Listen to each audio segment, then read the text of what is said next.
Introducing the new party. We live stream Monday through Thursday 8 p.m. Eastern Standard Time.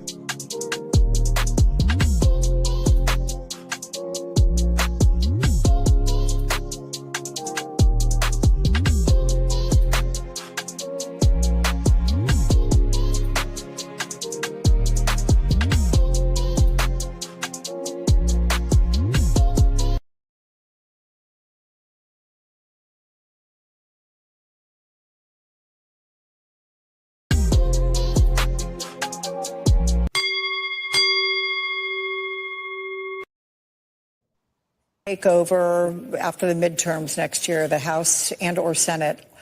Do you think they're going to push for investigations into Trump's family and the whole crypto acquisitions that he is getting? Well, Alex, I'm glad you asked. Oh, here we go. Listen, so long as we end up taking the House, which I fully anticipate that we will do, and we are going to work hard to obviously help our Senate colleagues as well, then as someone who serves on the Oversight Committee and hopes to lead the Oversight Committee, I can guarantee you that we will do what we are supposed to do as constitutionally sworn members of the House, which means that we will conduct oversight. That means that we will investigate. We will look at whether or not this president himself has violated the emoluments clause as it relates to, say, such things as getting a $400 million plane from the Qataris. We also will make sure that we're looking into all these business deals that they have going on. I mean, think about it this way, Alex. They were going after Hunter because he sat on a board. Think about how much money they are raking in, whether we're talking about the next golf resort that they're setting up in Qatar, or whether we're talking about them leveling Gaza, as they've talked about, and talked about how it would be great beachfront property, whether we're talking about this crypto scam, the scam that people didn't even want to walk into and show their faces. Let me tell you, there is no shortage of things for us to dig into and determine whether or not there have been not only violations of the law, but definitely violations of our Constitution as a whole. Did you make a little news here? Didn't you say you hope to lead that committee? I absolutely do. Unfortunately, we are going to lay our dear colleague, Jerry Conley, to rest here on Tuesday. And there will have to be an election to determine who is going to lead the Oversight Committee. And ultimately, I am hoping and praying that my colleagues see that I can provide what we need as a team to make sure that we can move forward and instill some confidence in the American people by knowing that they have a real fighter who will not back down, even in the face of all the threats that I will have waged at me, because Lord knows I get death threats every single day. But at the end of the day, I truly believe that God will never leave my side. And so I will fight fearlessly and ferociously for the American people. Disclaimer. The views and opinions expressed on this panel show are those of the individual speakers and do not necessarily reflect the views or positions of this channel, its affiliates, sponsors, or production team. This content is intended for informational and entertainment purposes only. Viewer discretion is advised. We encourage respectful dialogue and critical thinking around the topics discussed. Party. Why I like the new party? Number one, it's a group of people that's on a panel. We all have differences, but we all basically still come together at the end of the day. The new party for me is about unity. The new party for me is about educating people to the truth, letting people know what's been going on in our country. With that being said, shout out to the new party, man. We're going to keep it going with y'all.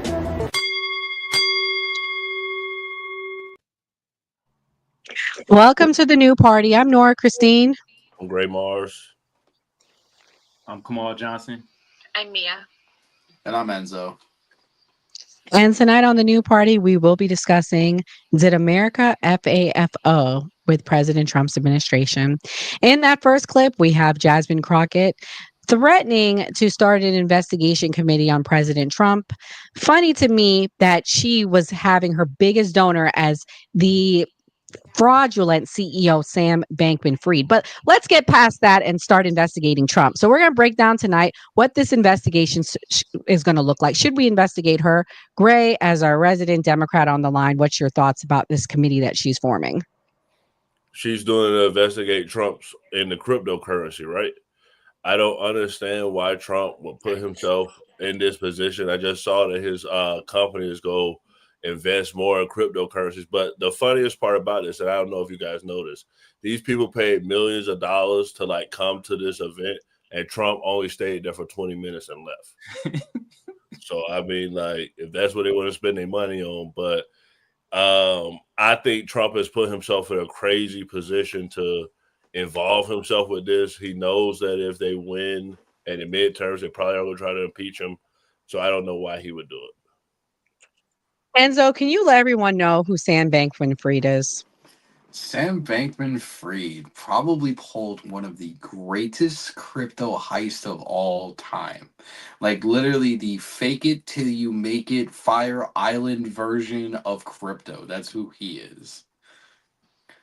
Yeah, and he was one of Jasmine Crockett's biggest donors in her initial campaign. So to me, should we be investigating her at this point? Like that's what I personally think. What's your thoughts, Kamal? I know you for the Black people. She's a Black American. I think she's foundational. Do you support her? What's your issues with her? Well, I don't speak for the whole Black community and Black society. You feel me?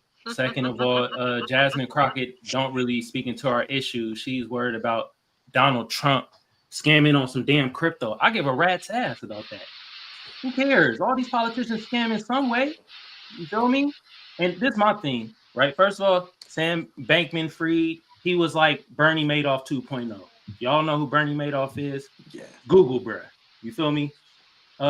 Second, Jasmine Crockett, she constantly, and I'm just kind of tired of the Democrats doing this. And I hate to have to do a disclaimer because we got so many idiots out there. I'm not a Trump fan. I'm not a Trump supporter. But I'm tired of the Democrats always wagging a finger at Donald Trump and what he doing. Why don't you tell us what you about to do for us? I'm tired of that shit. All that wagging the finger. Oh, look at Trump bad because he made a coin and got paid from it. Okay. So, I mean, the Haktua girl did it. Well, I heard the Haktua girl didn't get none of that money. She got finessed her damn self. But I'm just saying that at this point, when the Democrats gonna learn that we don't want to hear how bad the other side is, tell us what you're about to do good for us. Specifically, Black Americans, because Jasmine Crockett, you a Black American. Like, well, the person running against her, Kamal, is not much better. Did you hear the controversy with him? Yeah, he ain't about shit. I know exactly about her. He ain't about nothing. He said, well, no, he literally said that he is opposed to reparations. He's not even for investigating it. And it's like, why couldn't you just keep your mouth shut? I wanted her to lose so bad. And I'm gonna say his name, Sheldon Daniels. God damn. See, he ain't no damn better. It's just, and then we got Jasmine Crockett, and I'm just like, it's tough. It's tough. Damn. Mia, what's your thoughts? Out of all of the issues that are critical in the United States, why the F are the Democrats so focused on Donald Trump? I mean, literally, we have so much going on. We have chronic disease, kids can't read, our air is poisoned, our water's poisoned. They're selling off some massive swaths of protected land to private entities. I mean, there's so many more things in this country that we could be worrying about. I'm so tired of hearing Donald Trump. It's like, do your job, Jasmine. Do your job, girl. All right, so disclaimer, I'm a Patriots fan. I'm from New England. Do you know what our motto is? Do you know what our motto is? You know what we yell to those players? Do your job. That's what we yell. Do your job. There's no congratulations. There's no go boy go. No, we yell, do your job. And these Democrats need to do their job because all they do is talk about Trump. But it's like, I don't see you pushing any legislation. I don't see you doing anything. I don't see you helping your actual constituents in your own communities. Last time I checked, Jasmine's constituents still ain't shit because she hasn't helped them because she's too busy on all of these podcasts, TV, to be helping anybody. You know, the last 8 congressmen to pass away in office, like elderly people to pass away in office, were all Democrats. The last 8. They have so many issues in their own party they need to fix. They need to stop concentrating on Donald Trump and try to win midterms because it's not looking good so far. Why do they care? They need to fix themselves and actually concentrate on making this country better. It's crazy to me. Gray, do you want to rebut anything? What I would say is, basically what I've been saying is the Republicans control all three branches of government. So the Democrats can only do so much. I mean, they can go out there and say, hey, we're going to do this, but they have no real power. They can put forth a bill. We know it's not going to go anywhere. They're not going to let them pass anything. So Republicans have all the power. So I would just say, like, that's why the Democrats are concentrated on Trump, because he's the one that's in control. Understandable. Well, I'm interested to see. Hopefully, she will finally do something for her constituents. I'm not very hopeful, though. All we can do is just continue to hope and pray. So everyone watching, please hit the like button, We appreciate Team Fatty on the line. So shouts out to Team Fatty. Fatty's running a little late. That's why you see us on here. But we appreciate all of you guys joining us tonight.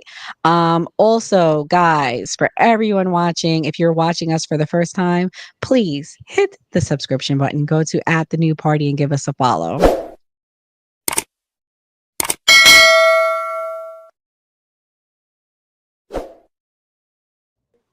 We got commercial break Shouts out time. to This is Kamal cool. for that idea. Kamal, how he gave it to us. I gotta give credit where it's due. Also, guys, we are taking super chats tonight. At the end, we have a special announcement about the trip that we're making. So we appreciate everyone's support. Skeptic, so nice of you to join us. Hey guys. I can't move on to the Sorry, next I'm a little topic late. without getting your opinion. No, it's okay. Skeptic is our other, I guess you could say, progressive. What do you label yourself as, Skeptic? I don't want to say Democrat. I know you're not a Democrat. Left leaning. Yeah, so I am a Democrat. I'm left leaning, yeah. Whatever. Okay. So Democrat, So left, progressive, liberal. have you been watching? Fits you. I wasn't actually. My husband got home a little late, and our deal is I just have to make dinner. So I was making dinner, and then I jumped on. Oh, we got some red pill vibes over here. She got to get that dinner on the table, honey. I'm just kidding. Be a good wife. So we had a clip that played for Jasmine Crockett. I'm sure you heard, Skeptic. She's going to be doing a committee investigating Trump and I guess the cryptocurrency. What's your thoughts on that? Or if you want to answer, you can. If not, I can move on. I just know it's something you might want to talk about before we move on.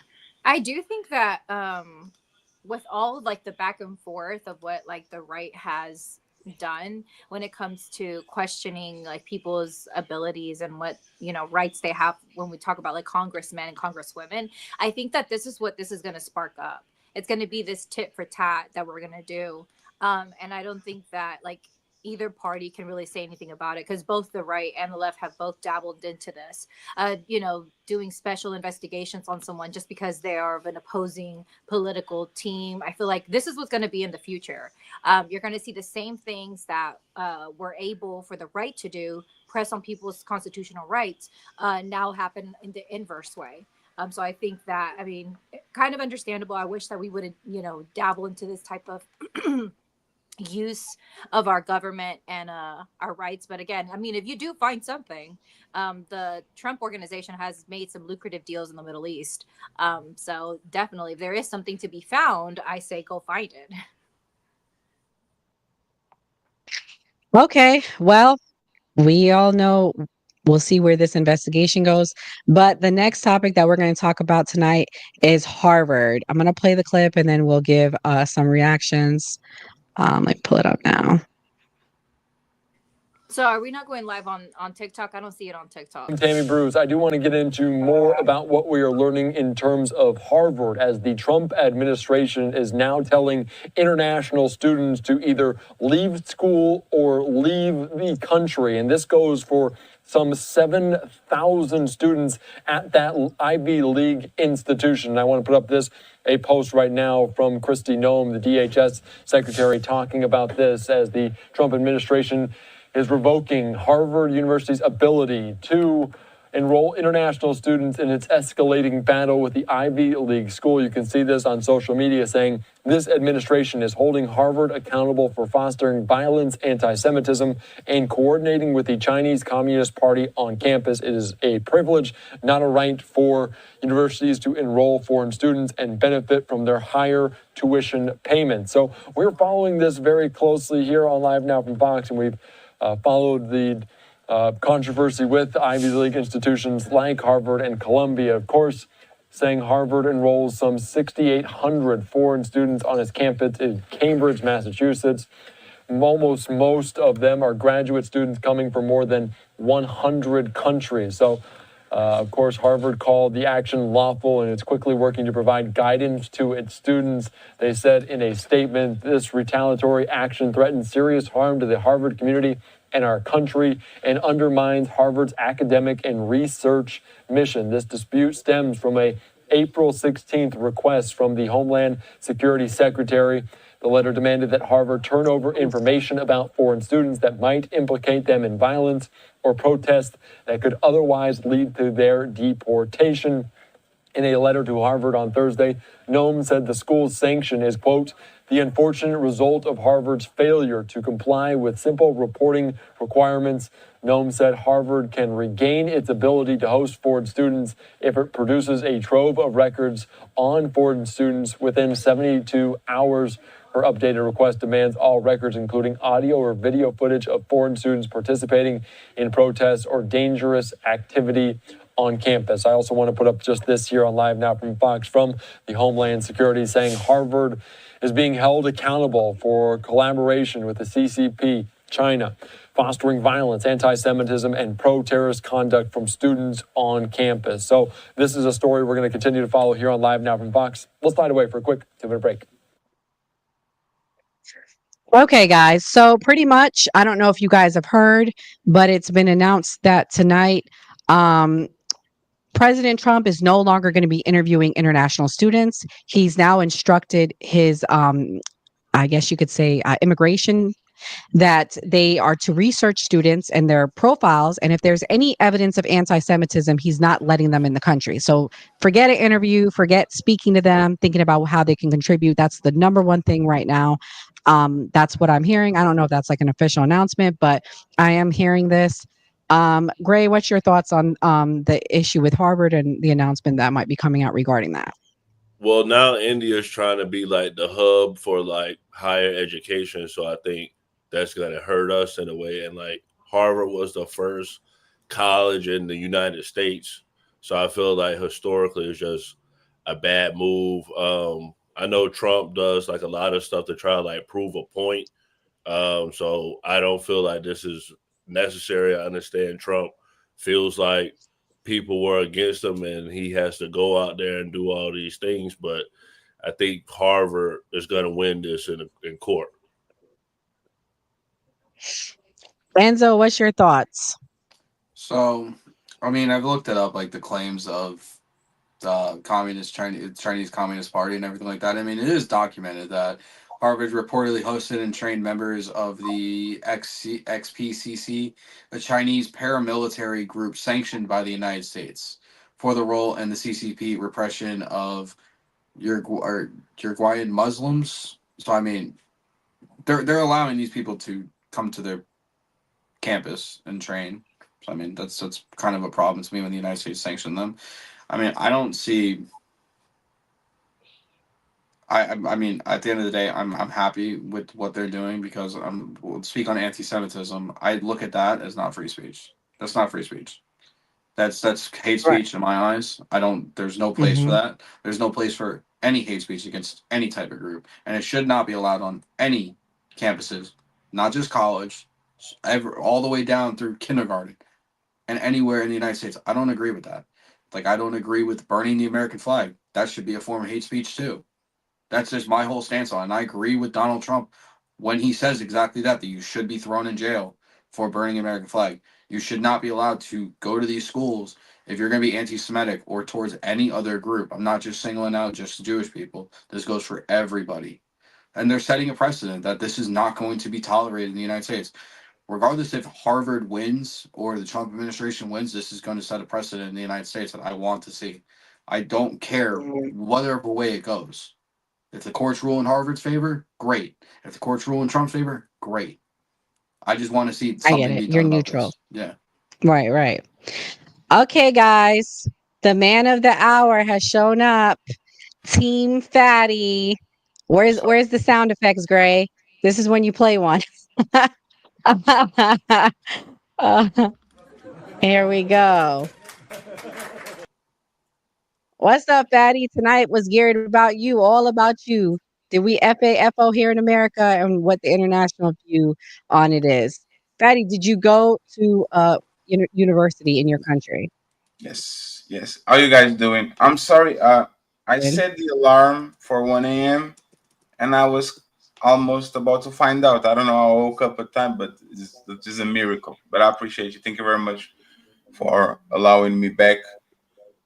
Yes, I mean, I went to college to my country. Do you want me to talk about what you guys were talking about? Yeah. I was just trying to give background, like, on what does the world think about Harvard, and then you can tell me your opinion. Harvard is like Hogwarts. It's like the magical school that everybody mentions every time someone is talking about college. So, like, I know you guys have like Duke and Cambridge and all that, but Harvard is the most known school probably in the planet. So everybody kind of talking about it, and it's kind of hilarious that like sounds personal.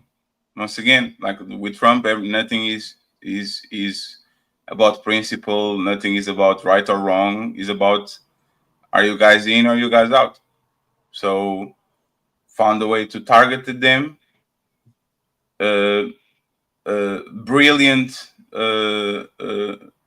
like the most brilliant minds of other countries can join school, but for whatever reason, white South Africans can come in.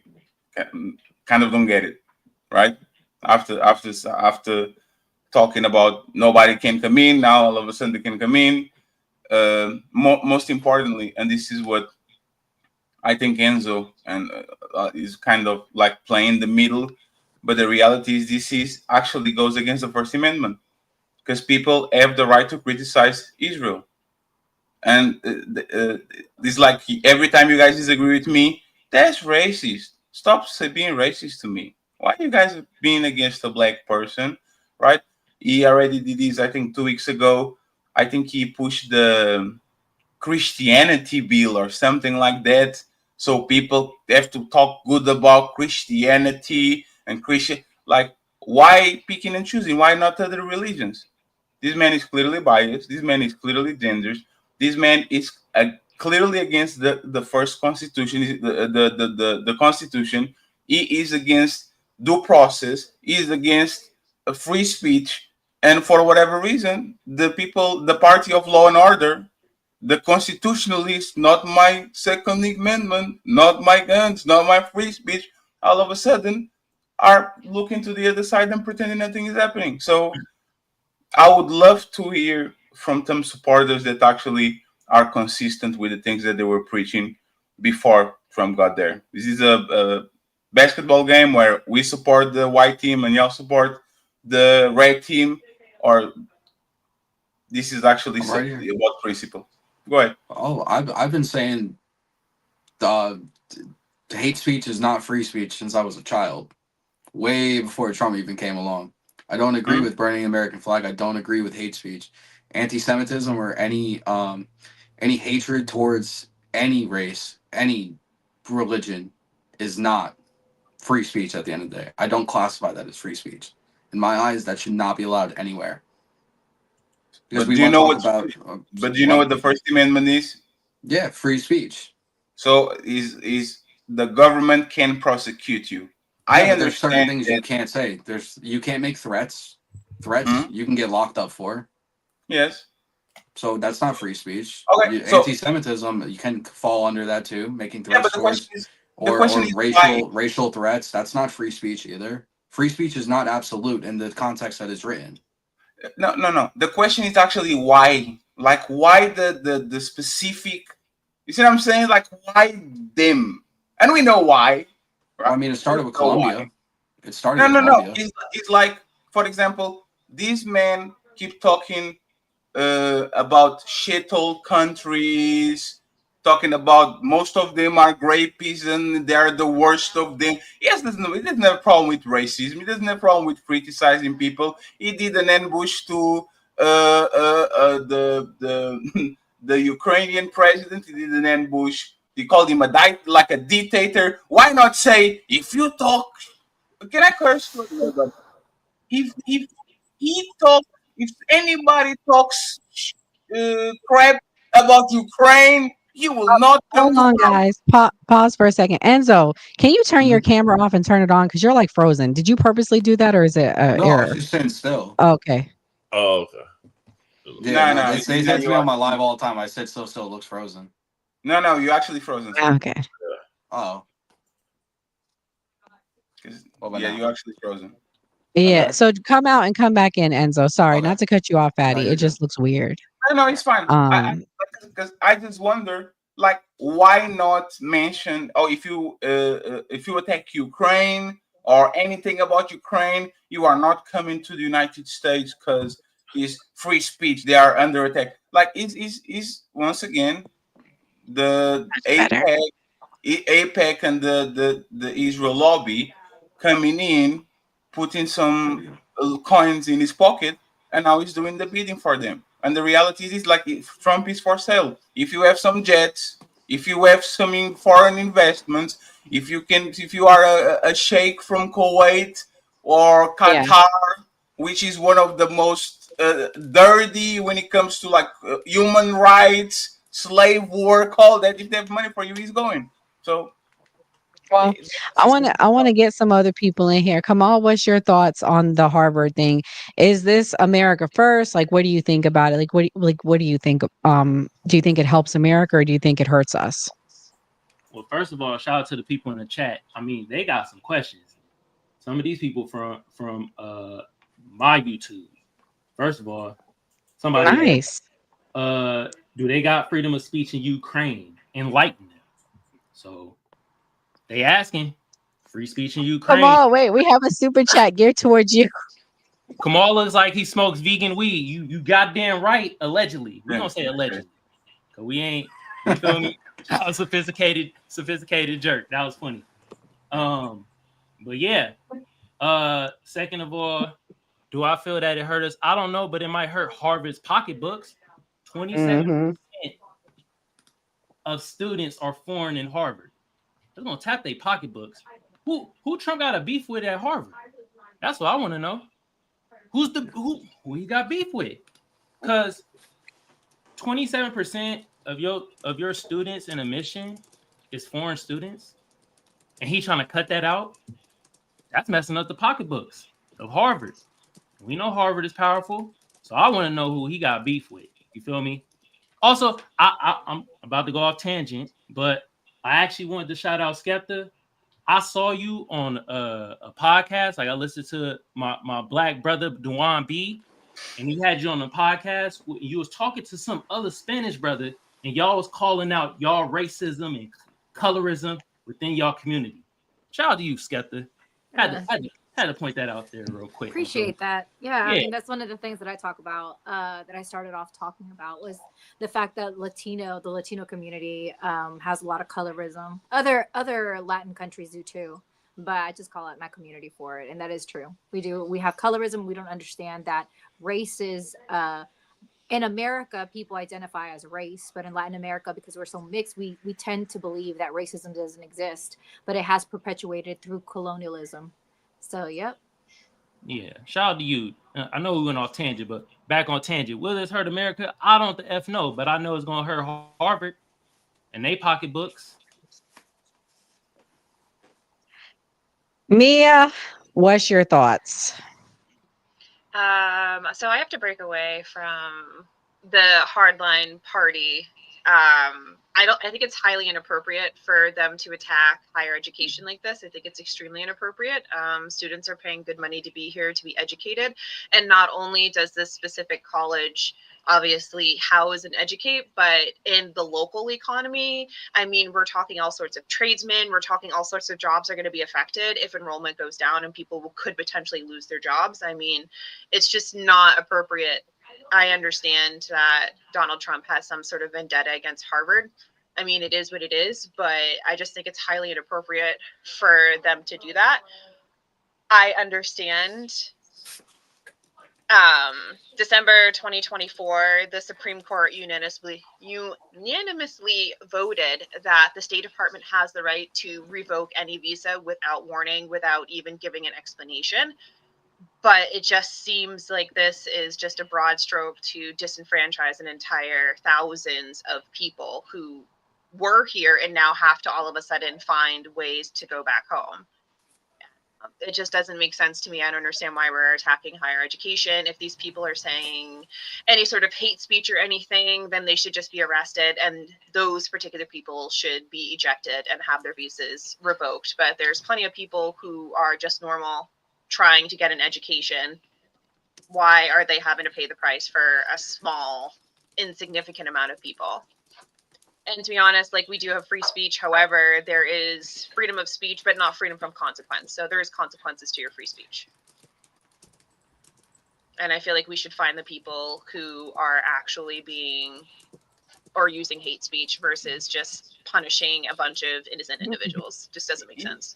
Yeah, but he's a company. Shout out to this person. I agree. No, but like consequences is the companies, like Kanye doing the goofy things that he's doing. The government doesn't do nothing because he has free speech. But all these companies, Spotify, YouTube, can give consequence to the person because they're not the government. When the government prosecutes you, is your free speech, because think about it, right? Well, what was that? What that saying? First they came from the J. I have a strong opinion on this. And I think every international foreign student you bring here, that's an American student who's being taken and they're not getting a spot. Okay. We have thousands of kids that apply to go to Harvard each year and they don't get in.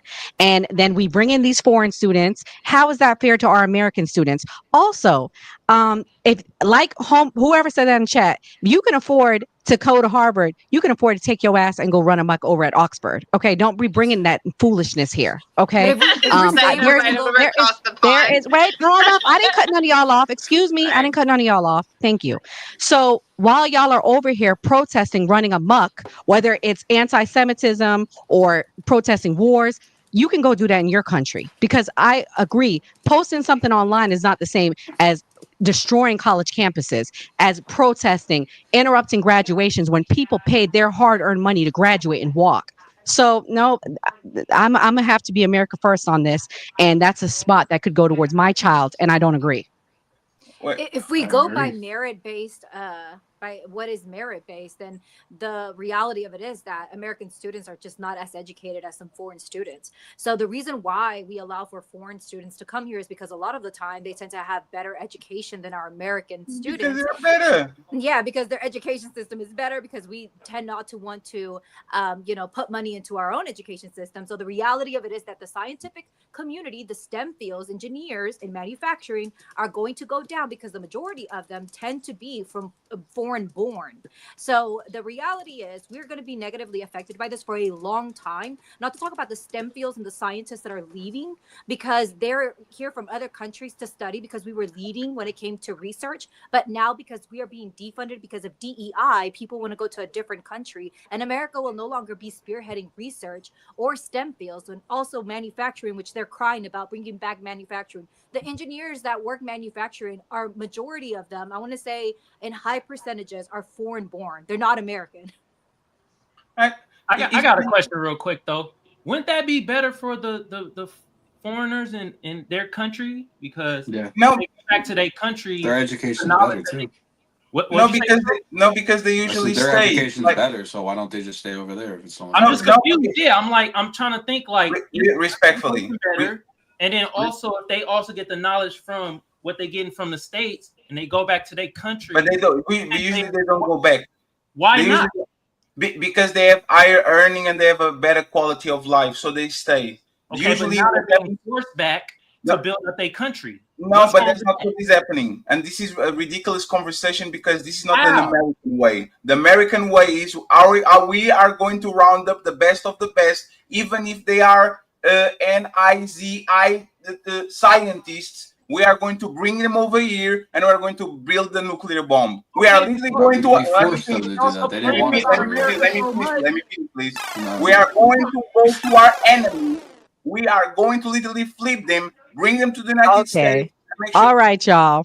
I think we talked enough about this. Fatty, what you got that wrong is we forced them to come over here. Those people, we didn't give them a chance to come over here. We forced them over here and said, either you come over here or you're going to be executed. No, that's actually, literally what happened. They were recruiting them while they were. So they weren't going to be put in the Nuremberg trials. They tried to flip them. That's not the reality. And once again, this was the flipping. You do this for us or you die. No, that was the flipping.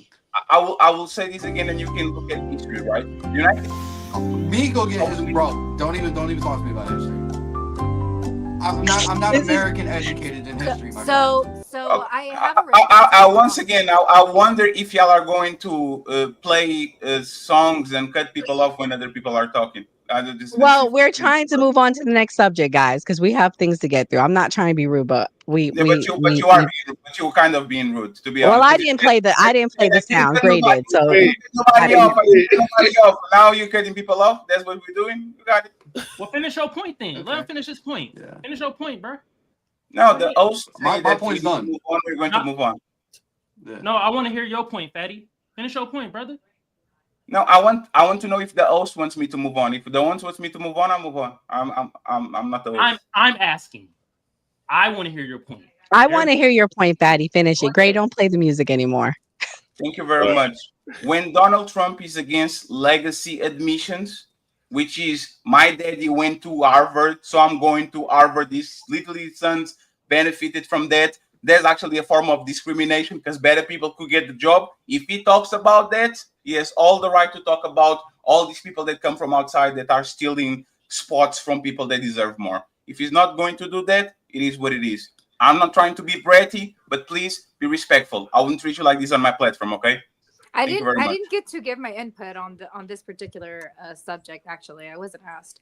So I do want to say, when it comes to the Harvard, what the Trump administration is doing, actually, what they were asking Harvard to do was not only to stand against anti-Semitic, but not allow their students to protest for what their students believe in, which again is covered under the First Amendment. And also, I want to say that the Trump administration was asking Harvard for their material on what they were teaching. So if you're just standing for them not to want to have anti-Semitic things being done on their campus, that wasn't actually what the Trump administration asked for. They actually asked them, and I have a video that I posted on my TikTok from an administrator at Harvard saying that the Trump administration was asking for actual hard, what are you teaching in this specific class, and not to teach certain things in their classrooms. So they're trying to basically bully Harvard into not wanting to teach what they call DEI.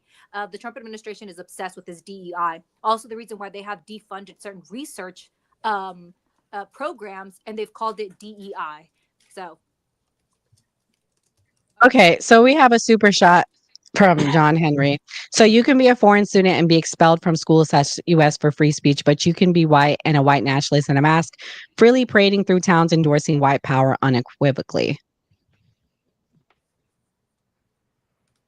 Honestly, I feel like the only difference is money, because the white nationalists pay for the permits to do that. And as long as they're not like breaking the law implicitly and like hurting people or potentially walking around with weapons, depending on the state, the jurisdiction, and the county, it's legal as long as you apply for the permit. So as long as you pay the man, everything's okay in America, essentially.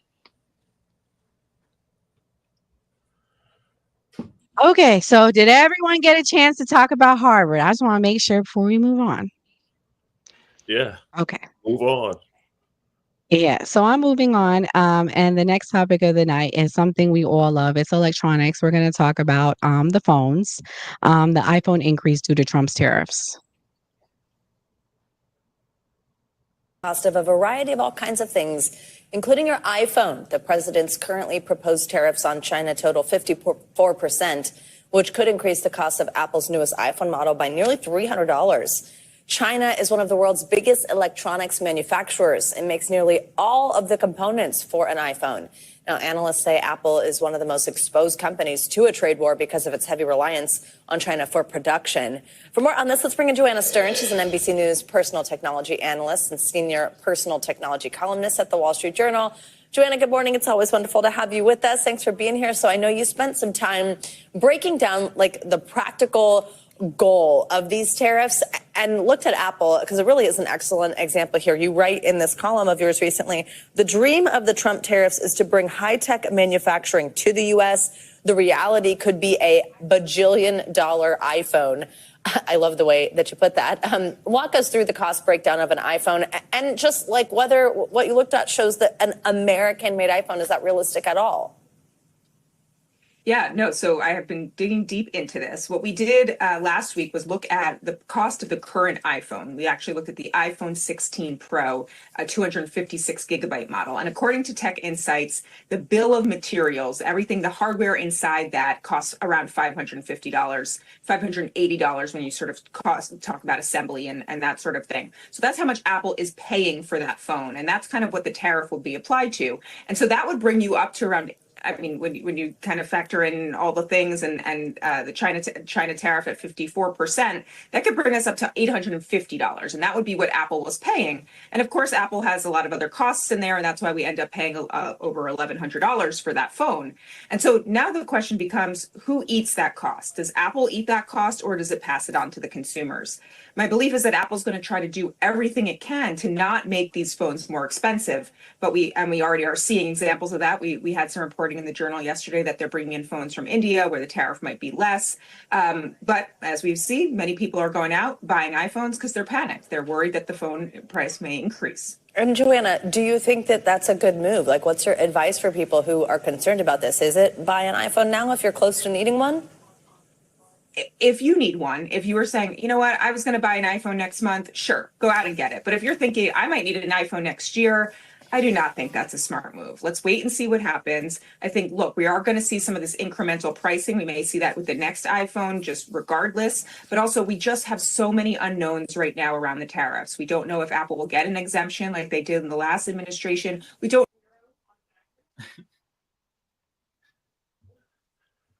So I'm going to let Skepta go first since she went last time. What's your thoughts on the iPhones? Are they going to be $3,000?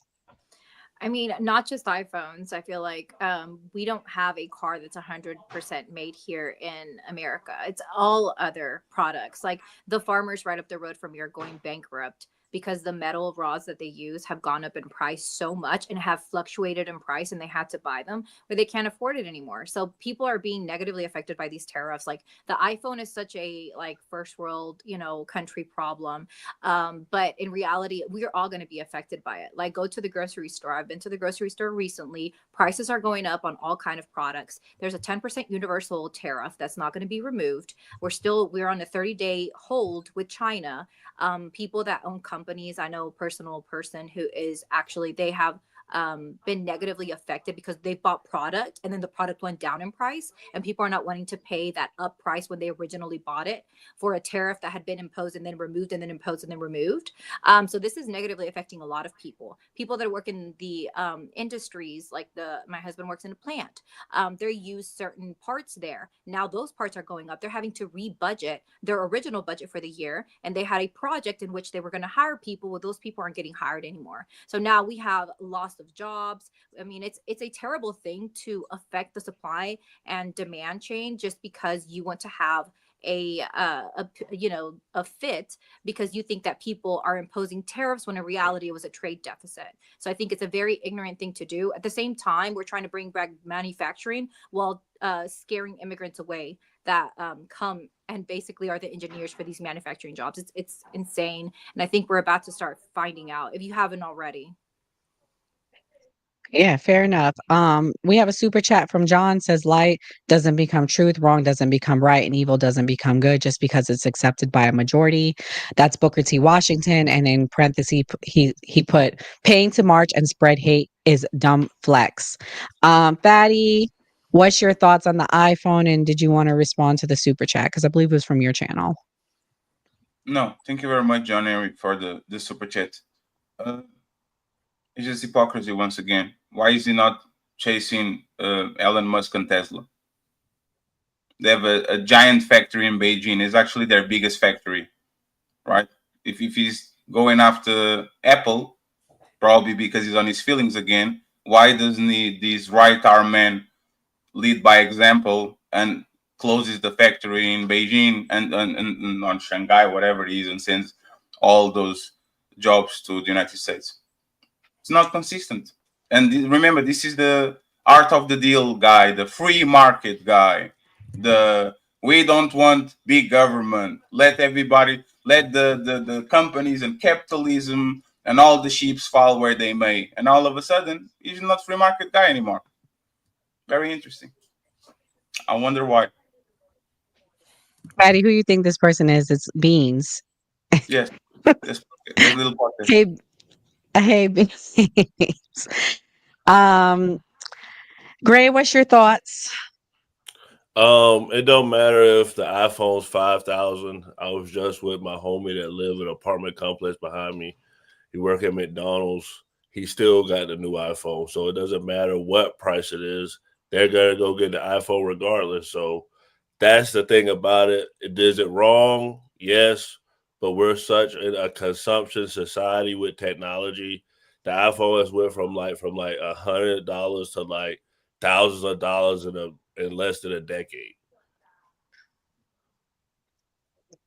Mia, do you agree or disagree? First and foremost, I have a Samsung. I'm rocking an Android. I have a peasant phone, so this actually doesn't concern me. I don't give a fuck about iPhone. Doesn't concern me. Don't plan on buying one. Never have. Never will. I'm rocking with Android till I die. Peasant here. So personally, I don't care.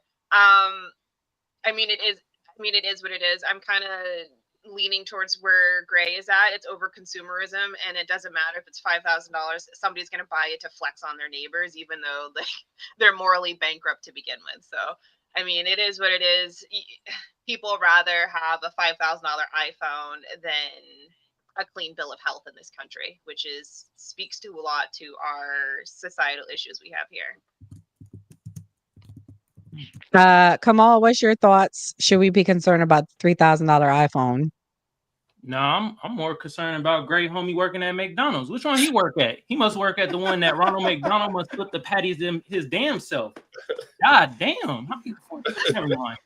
And second of all, I think Tim Cook and Donald Trump beefing. I agree with Fatty with that this kind of emotional play, and I think he beefing with Tim Cook.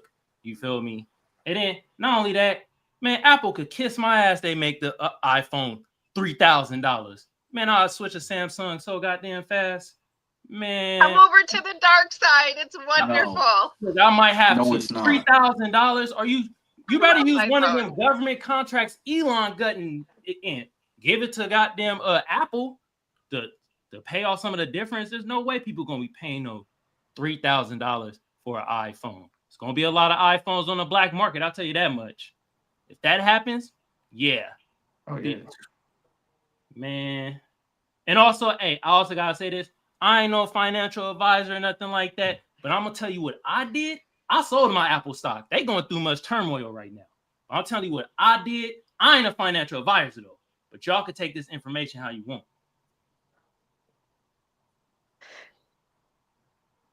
You're muted, Nora.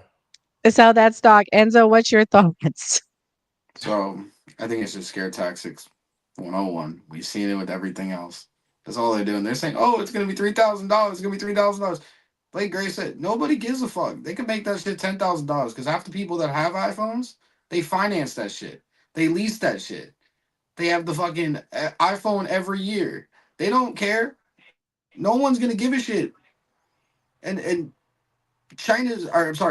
Apple is already building manufacturing in India for their iPhones, as well as a 250,000 square foot facility in Texas to build iPhones and their technology here. The investment's already been made, and this was under the old Biden's administration through the Chips and Science Act. But now everyone's freaking out, saying, "Oh, they're trying to bring iPhone manufacturing here. It's not going to work." the tariffs are going to go up. It's going to be $3,000. What happened to the Chips and Science Act? What was that all about, guys? Why did we push so hard to have that, to have all chip manufacturing and more manufacturing be done in America? Now that they want to implement it, oh no, it's a bad thing. Make it make sense to me. Didn't he end the chip manufacturing bill? Didn't he literally rip that off? If it was so good, why did he cancel that? So the Chips and Science Act and the infrastructure bill are two different things. No. So the United States need chip as a way of being sovereign, right? They can be dependent on China or over from whatever. They're trying to bring it over from Taiwan. Yes, they have to get it, because if China does something to Taiwan like Russia does to Ukraine, they will be in big trouble because their tech is dependent on that, right? Why did he cancel that bill if it was so important? He didn't like cancel why the Chips and Science Act.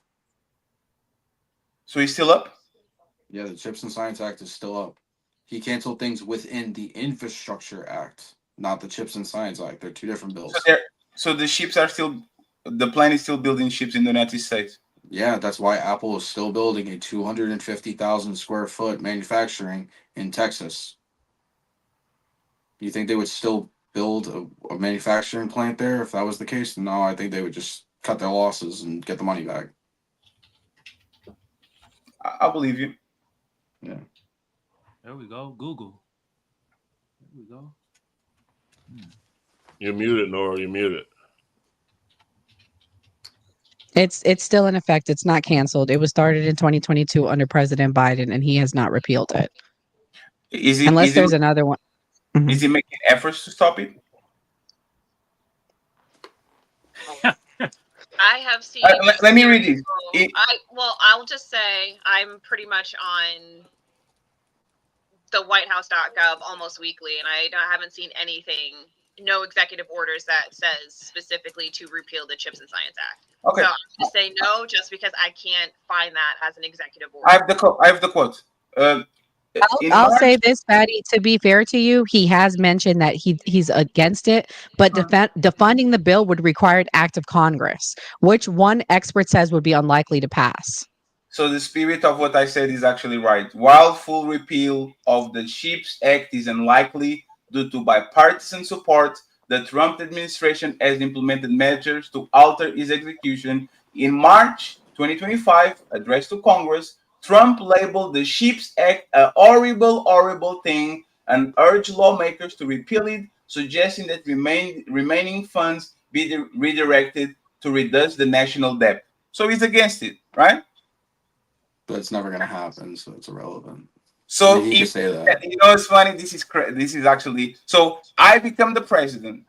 I am telling the lawmakers that this is a bad thing and they need to do it. The only thing that saves me is actually I'm not the king, because there's other people that kind of regulate me, and you are giving him credit because the other people that are actually not. I'm not giving him credit for it. I explicitly said thanks to the Biden administration. I'm not giving Trump credit for that at all. No. So Trump is wrong on this. Yeah, I'll call him out all day long. So I know it's not going to happen. So I could, yeah, I'll call him out, but that's not going to happen because you're going to need fucking act of Congress to do that. And it was a bipartisan bill to begin with. So why would bipartisan repeal a bill that they signed if it was? So why is it so why is he so mad at Apple for not wanting to bring those jobs back when he literally doesn't want the chips to come back, the chips manufacturing to come back? Okay. Just want to make sure. Okay, guys, we talked about Harvard. We talked about the iPhone. Now we're going to move on to the world's perception of Trump, and that'll be our final topic. So let me play that clip.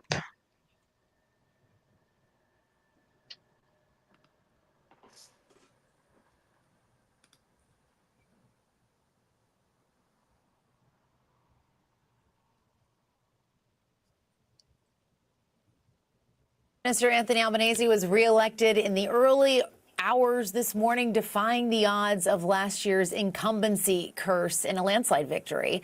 The final votes are still being counted, but the country's center-left government is set to dramatically increase its majority. It may be thousands of miles away, but Trump and his policies did loom over that election. And CNN's Harry Enton is here to run the numbers on this. Hello, Harry. Nice to see you. Just how much of a comeback was this for Australia's Labor Party?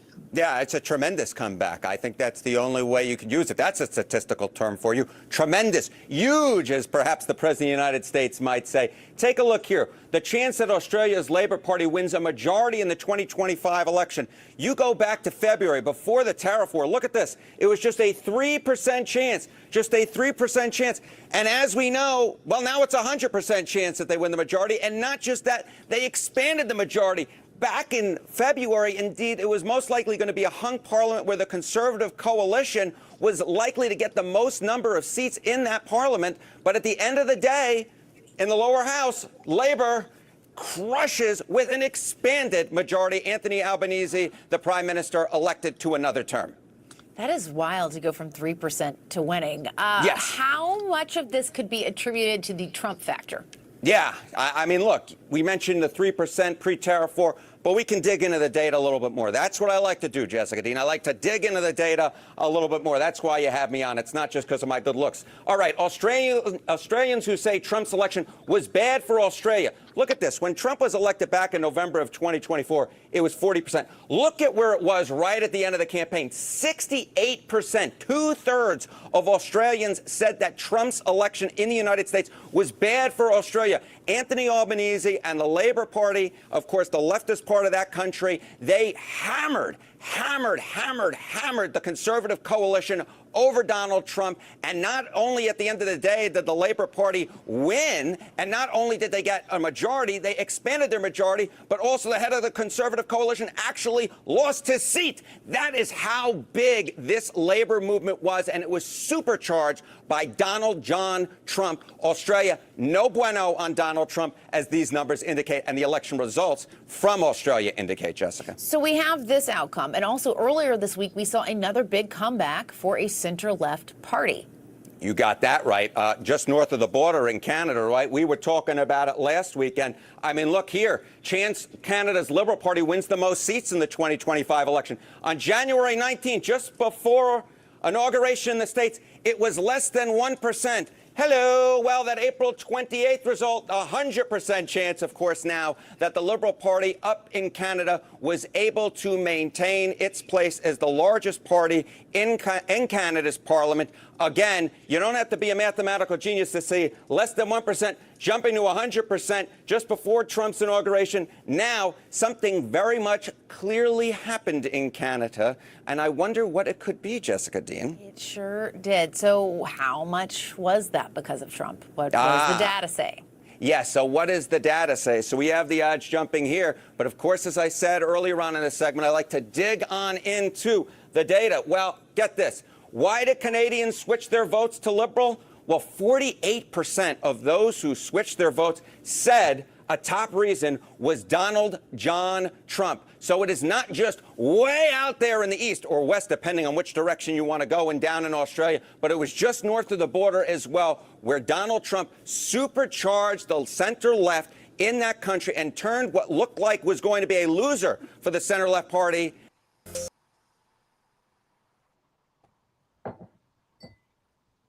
Okay, guys. So before we get into speaking, we have another super chat from John Henry. He said Enzo is incorrect regarding the CHIPS Act. The CHIPS Act was focused primarily on bettering the production of semiconductor technology and advancing scientific research, not iPhone production. Enzo, do you have a rebuttal to that? Yeah, no, I didn't explicitly state iPhone production whatsoever, and then I was talking explicitly about the semiconductors and everything that they want to bring over here, and cited how Apple was doing that. That was the only correlation with iPhones was Apple and their facility in Texas. That's all. Okay. Also, take a pause for the cause. That was a long video. We're going to play a video. We want to make an announcement. We have a trip coming up. We're going to New York City for the Diddy trial. So we just want to play our quick clip before the end of the night. So here we go.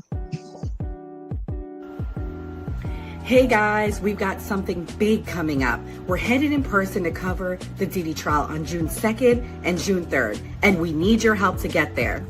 As you know, we are now celebrating our 1-year anniversary, so it's an exciting time for us. We'll be making exclusive in-life content, interviews, updates from the courthouse, and behind-the-scenes moments you won't see anywhere else.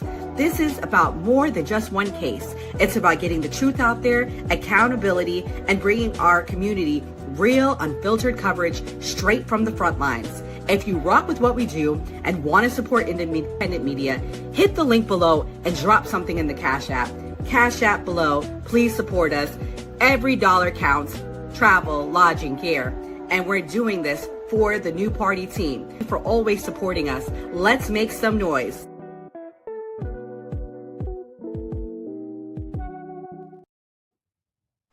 Okay, so pause for the cause. We can go back and everyone can give their parts now. Kamal, you haven't gone first. So, what is your thoughts on Trump affecting the whole world? I'm gonna be honest, I've been having a hard time concentrating. I've been reading the chat. Y'all goddamn hilarious tonight. Jesus Christ. Y'all been cracking me up.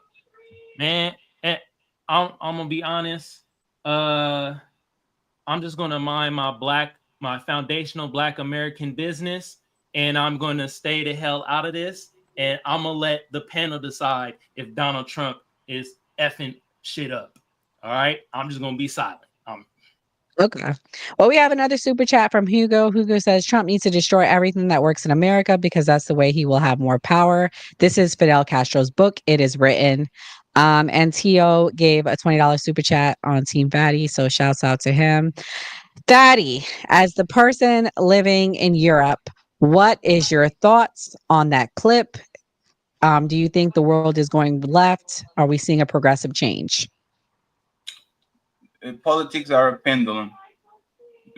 Wouldn't be Trump without Obama, for example. Like all these Bolsonaro, Boris Johnson, like there's a bunch of like mini Donald Trumps that are emerging towards the world.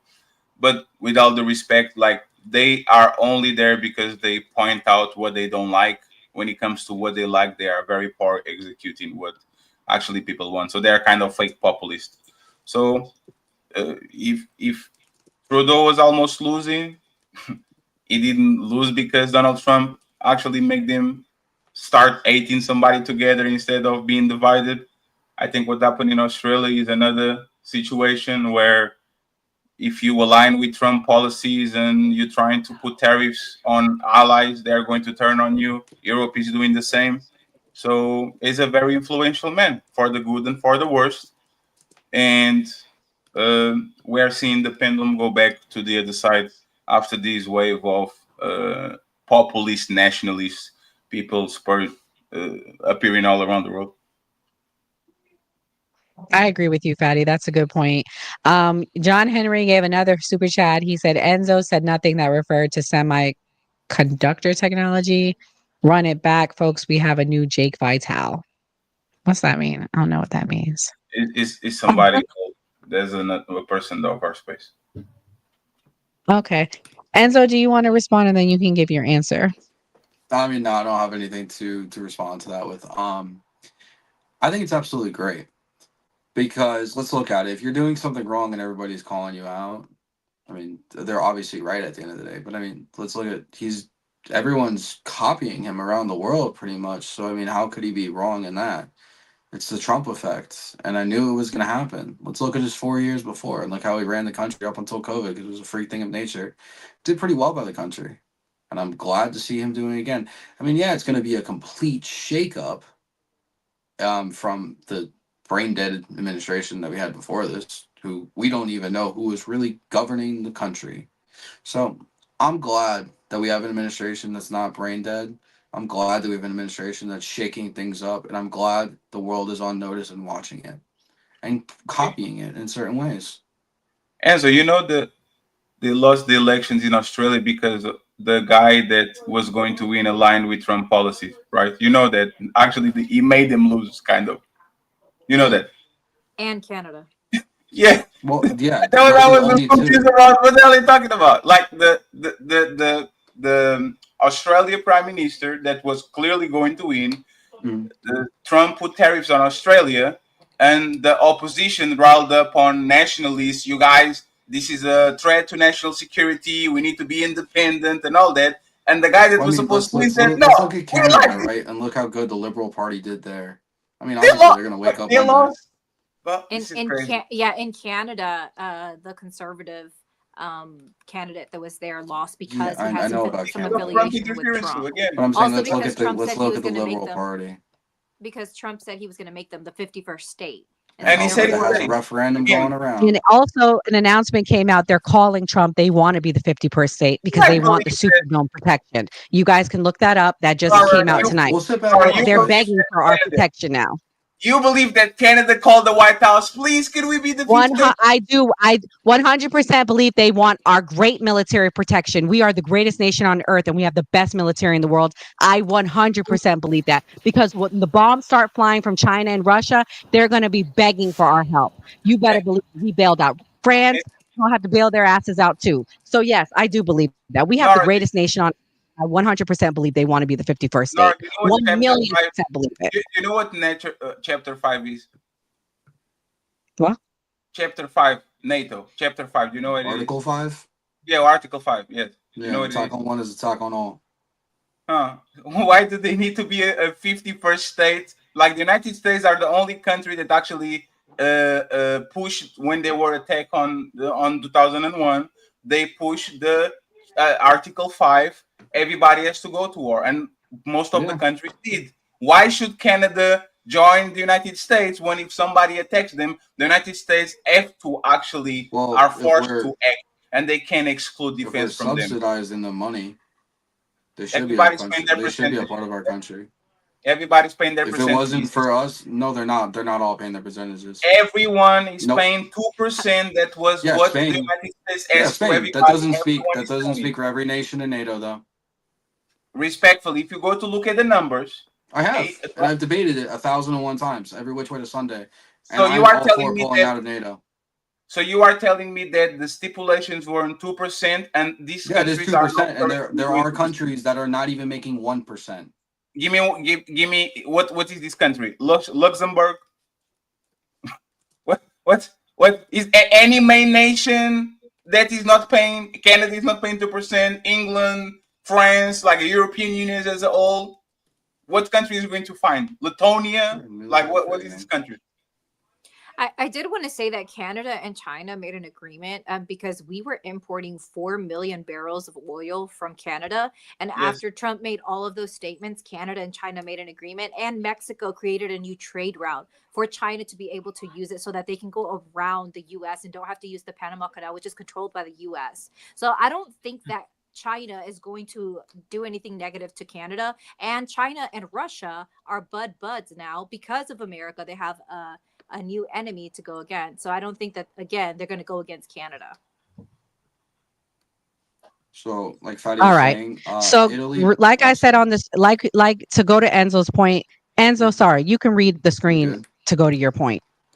Italy, Belgium, Spain, Canada, Croatia, Luxembourg, Portugal, Slovenia, all of them paying under 2%. Go get the dates. I'll And give you all this. these. Yeah. This One was as of second. mid 24. When this So I'll give you the exact one percentages. Italy 1.49, Belgium 1.13, Spain 1.26, Canada 1.3, Croatia below 2, Luxembourg 0.72, Portugal below 2, and Slovenia 0.2. Are So you familiar with the some of those European? are major nations that are not paying their fair share. Are you familiar with the European Union? Yeah, I'm familiar with the European Union. Is that fair to say that if this country's threshold is below 2%, other countries that are part of the European Union that are massive are paying way above the threshold? I don't believe in those stats because I literally was talking about that the other day and we kind of check it 3 times. But I'm going to give you the benefit my friend. No, it's fine. Google's Give free. me just 1 second, real quick. So this is right from EU News. This is from EU News. Italy is amongst 8 NATO countries that have not yet reached their 2% defense spending threshold. June 18, 24. Very close. Well, The thing that I don't like to run on is like conspiracy, because the reality of it is that there is no golden dome. Where are they going to get funds to create this golden dome when they haven't even been able to pass the big beautiful bill?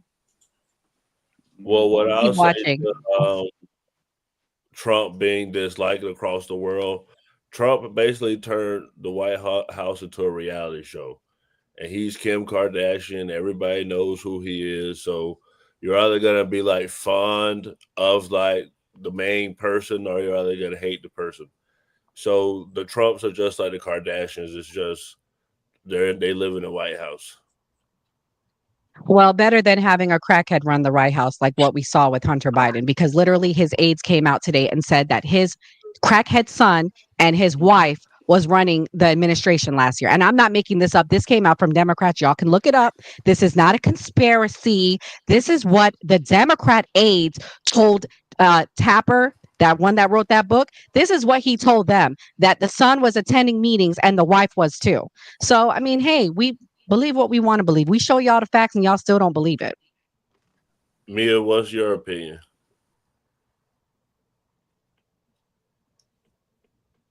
I don't understand why people think about Trump so much. Like, that's what I don't get, is why are all these foreign people thinking about Trump so much? Like, I don't understand why they're just, this man isn't like, he's not God. Why do people think about him this much and have this kind of discussion in other countries?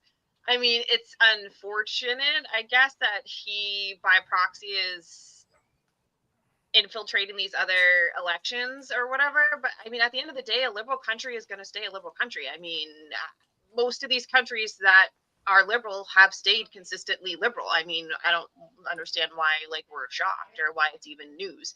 Canada's been liberal for a very long time. They are still liberal. Other countries have been liberal for a very long time, such as Australia. They are still liberal by my American definition of liberal. I mean, this isn't news. It's not news to me. I don't understand why people give so much credit to this one man that everybody says they hate, but yet they be thinking about this motherfucker 24/7. Do you hate him? Or are you a fan club? Like, these people need to figure it out. Like, you hate him, but you think about him all the time. You got to figure out. Because if you don't like him, don't talk about him, don't do nothing, and just like move on. And that would literally show the world that you don't care. We have some super chats. Carl Anderson said, I anticipate that nations may refrain from buying American products for an extended period. Given the choice, people may use the memory of these tariff hardships as a reason to avoid buying American. Thank you, Carl, for your support. John Henry, you get the super chatter of the night. He said, my bad, last one. Trump DEI, division, extortion, intimidation. Enzo isn't considering countries with small GDPs pay what they can. More deflective BS from Jake Jr. I'm out. And Hugo, thank you, Hugo. He said there was never a 2% rule at NATO. This is a blatant brainwashing lie. 2006 was the first time NATO agreed, but it was reaffirmed in 2014 for 10 years. So yeah, just, no 2% rule. We're doing straight communism. Pay what you can. I mean, we should just front all the bill right here in America. And then they get mad when we insert ourselves in everything because we're fronting the whole effing bill. But that's fine, because then they can't get mad when we govern the whole world, because if we're going to front the whole bill. Enzo was actually right. The countries that he stated are paying under the 2%. So he's actually right. And I can concede and go look at the numbers. He was actually right about that. I had the wrong numbers. Uh-oh, accountability.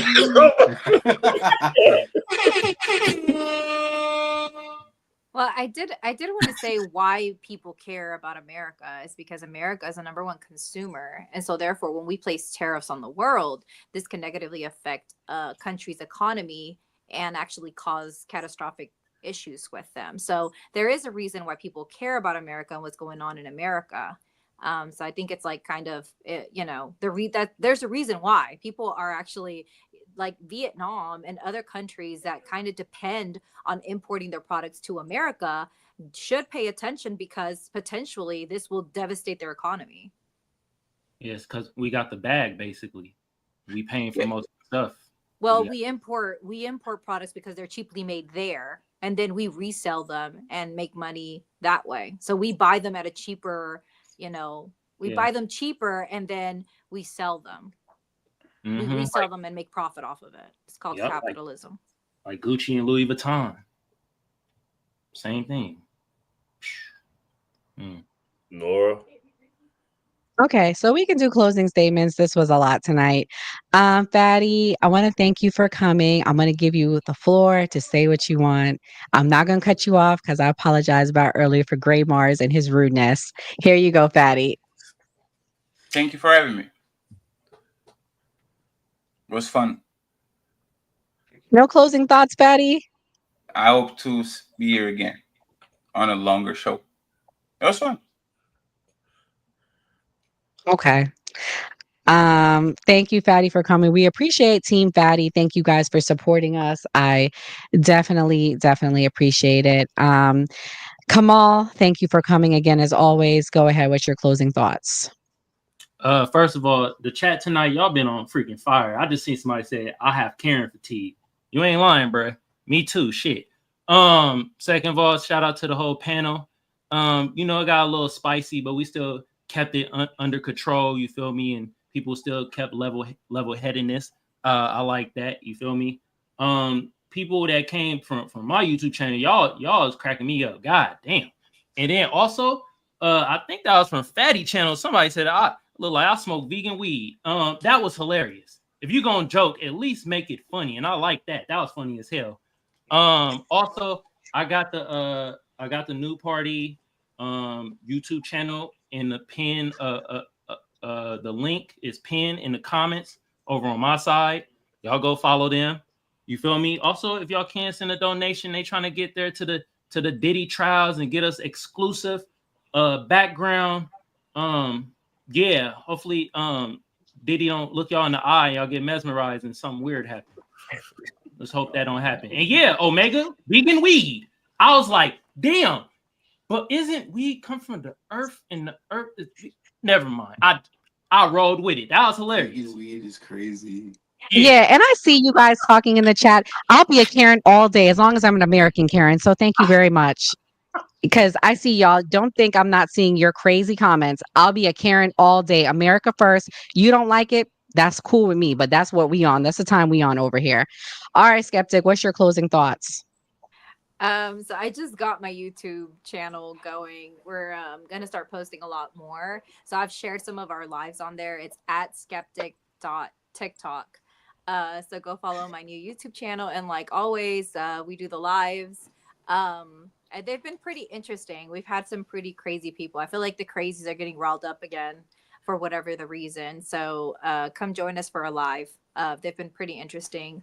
And like I always say, don't let anybody trample on your constitutional rights. And I'm excited about the Diddy. I want to know. I've been enthralled. I watch anyone who goes and is there face to face. I watch all of the interviews. So I'm excited to share, try to get, the new party up there so they can give us some info. Thank you, Skeptic. Okay. Mia, what's your closing thoughts? This has been a fantastic show. The chat has been lit.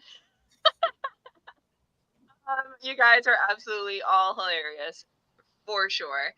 And really, the biggest thing is I hope the Democrats stop concentrating on Trump and start concentrating on their own party, how to make it better, and maybe start listening to the chairman, David, and he has some good ideas. So I'm really hoping that the Democratic Party can really get their head up their asses and clean up, ship up, and get rid of all of the geriatrics so they can pass the torch on to the younger people so they can resurrect their party, because we definitely need ops, and I would like to see the Democrats succeed.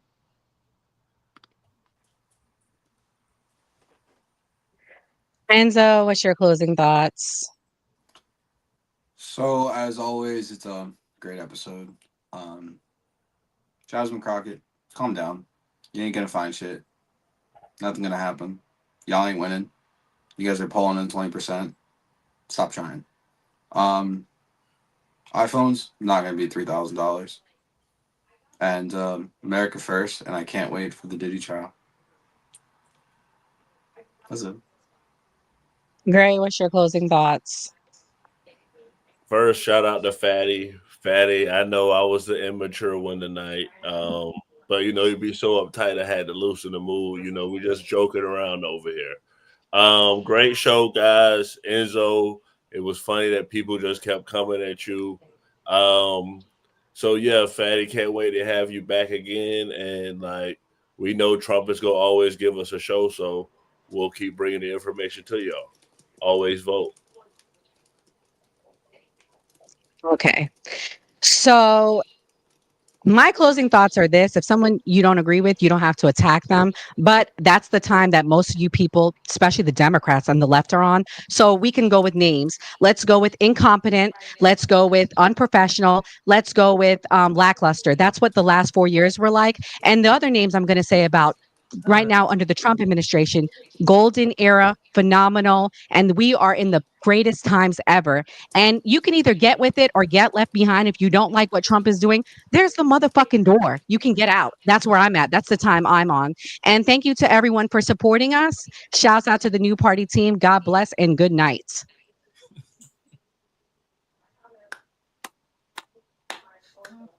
Bye, y'all. The chat's crazy. And with the Hey guys, we've got something big coming up. We're headed in person to cover the Diddy trial on June 2nd and June 3rd, and we need your help to get there. As you know, we are now celebrating our 1-year anniversary, so it's an exciting time for us. We'll be making exclusive in-life content, interviews, updates from the courthouse, and behind-the-scenes moments you won't see anywhere else. This is about more than just one case. It's about getting the truth out there, accountability, and bringing our community real, unfiltered coverage straight from the front lines. If you rock with what we do and want to support independent media, hit the link below and drop something in the Cash App. Cash App below. Please support us. Every dollar counts. Travel, lodging, gear. And we're doing this for the new party team. For always supporting us. Let's make some noise.